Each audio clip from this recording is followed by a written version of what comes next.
What's up, everybody? This is Chris with the Oak and Onion Board Game Podcast. We're here at TokenCon 2026, and I've got Mike, who is one of the main guys behind the convention. Just going to chat with him and let him introduce himself and talk a little bit about the convention. So, Mike, why don't you tell us who you are, how you got into gaming, and then Mike is one of the guys that started the Oklahoma board game community. So tell us a little bit about the beginnings and the origins of that, and then how we got to where we are today. Yeah, sure. So I'm Mike, and I'm the director of the Oklahoma board game community and the co-director of this convention with Paul. Okay. We started the board game community back in 2012, and it was me and a friend of mine, and we started it just in a little clubhouse in our neighborhood that Nice. you could rent out, and invited people to come there, and then realized that people don't necessarily like coming to some rando's clubhouse for a meetup, so we quickly switched to public locations and tried to do meetups at restaurants and stuff like that. And it really just kind of took off. And over the years, grew bigger and bigger. We grew a kind of regular following, and we kept expanding. And now there's, something like 30 volunteers that run hundreds of events a year all over the metro. So, it's gotten really big. And then in 2018 for TokenCon, kind of 2017, I guess, is when we started thinking, well, what if we did a convention? We've got thousands of people on Facebook and Meetup. Maybe we have enough to do something here. We decided we'd give it a shot, and we figured, let's get someone out here as a guest that would make this look legitimate. And we just, cold emailed Rodney Smith and said, hey, you want to come do a con? And he said, sure. That's a pretty big get for your first convention. So. For sure, yeah. Probably our highest profile guest to date still.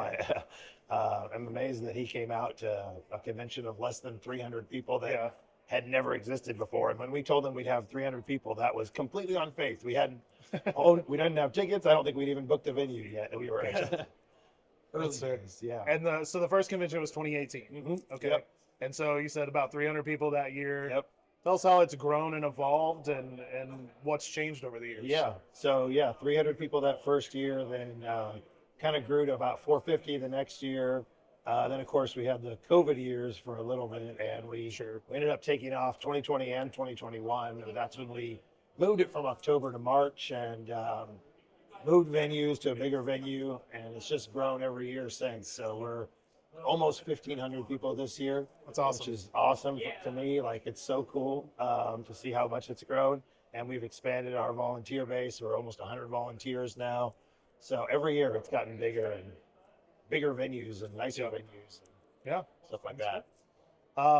Do you have any plans for the future on what you want to see the con grow and evolve to, or anything specific you want to do in the future? Yeah, I think the biggest thing for us is just trying to keep it feeling like a community. Sure. When we started the con, we wanted it to feel like a really big meetup where everybody still gets to see people they know and meet new people and feel like they're seeing friends and they're with friends, not in a big hall with a bunch of strangers. Yeah, absolutely. So there's a limit to how big we want to get. We don't want to be 5,000 people. We don't want to be a BGG Con of Oklahoma. We want to be, maybe a little bigger. Bigger is good, but not a whole lot bigger. Yeah.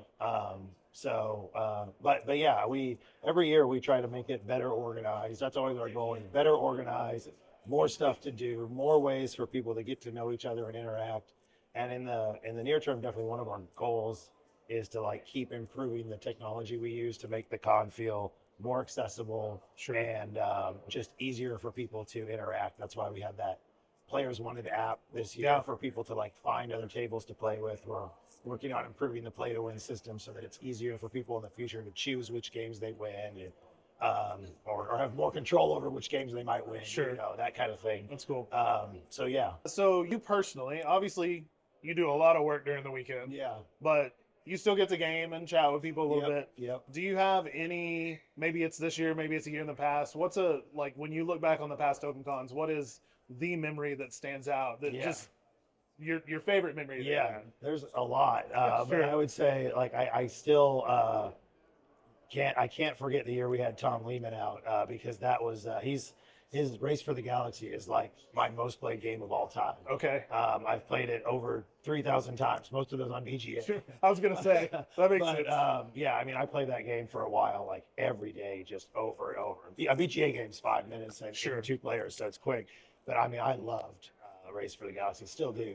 But having him here and getting to play that the last day of the con after we packed up and everything, Tom and I sat in the lobby and played Race for the Galaxy till like 3 a.m. Oh, wow. So we played a game, and then one of us won. I'm like, let's do a 2 out of 3, and then the other one won. We're like, let's do a 3 out of 5. And so it was That's super cool. We just had a great time. That's awesome. Yeah, super cool. Well, cool. Well, Mike, I appreciate you taking a few minutes to chat with us. I know it's been a busy weekend. Sorry. I thought that was No, you're good. I was getting it. Yeah. But thanks for chatting with us. And I told Brandon, we chatted a minute ago, like, we love TokenCon. This is our 5th one. Cool. And Yeah. it's a highlight of our year every year. So That's awesome. I'm glad we could chat with you and share with the world a little bit more about what's going on here in Oklahoma City. Because I think it's great that Oklahoma City has such a solid communal convention, like you said. And so it's great. So cool. Appreciate it. And hope you had a great weekend. Yeah, thank you. All right.